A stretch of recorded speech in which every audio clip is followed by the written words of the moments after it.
pernah lepas dari wajah Namira Stasya saat menyambut jemaah haji Indonesia yang akan kembali ke tanah air melalui Bandara Internasional Pangeran Muhammad bin Abdulaziz, Madinah, Arab Saudi pada Selasa 16 Juni 2026.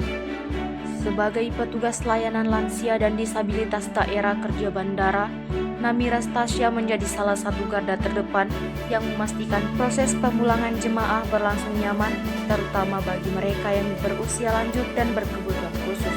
Di tengah kesibukan melayani jemaah kloter YIA 12 yang bersiap pulang ke Indonesia, Namira tampak sigap membantu seorang jemaah lansia melepaskan gelang dan perhiasan logam sebelum menjalani pemeriksaan keamanan bandara. Dengan ramah, ia juga memberikan penjelasan kepada para jemaah mengenai prosedur pemeriksaan agar proses keberangkatan berjalan lancar tanpa hambatan. Menurut Namira, pelayanan terhadap lansia dan disabilitas bukan sekedar tugas, melainkan bentuk pengabdian yang dijalankan dengan sepenuh hati.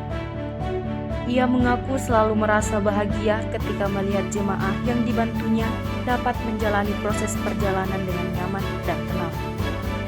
Tak hanya membantu proses pemeriksaan keamanan, Namira bersama tim Landis juga mendapat koper kabin milik jemaah lansia untuk kemudian dibawa petugas hingga ke dalam pesawat. Layanan tersebut diberikan agar para jemaah lanjut usia tidak perlu mengangkat atau membawa barang bawaan mereka sendiri. Bagi Namira, perhatian terhadap hal-hal kecil seperti itu sangat berarti bagi kenyamanan jemaah setelah menjalani rangkaian ibadah haji yang menguras tenaga. Pelayanan yang dilakukan Namira dan petugas lainnya merupakan bagian dari komitmen penyelenggaraan Haji 2026 yang mengedepankan layanan ramah lansia, perempuan, dan disabilitas. Sejak kedatangan jemaah gelombang pertama hingga pemulangan gelombang kedua, para petugas terus mendampingi jemaah agar dapat menjalankan seluruh rangkaian ibadah dengan aman dan nyaman.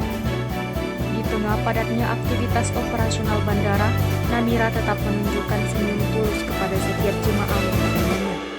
Senyum yang menjadi simbol keikhlasan pelayanan dan pengabdian bagi para tamu Allah yang sedang menuntaskan perjalanan spiritual mereka. Download Tribun X sekarang, menghadirkan lokal menjadi Indonesia.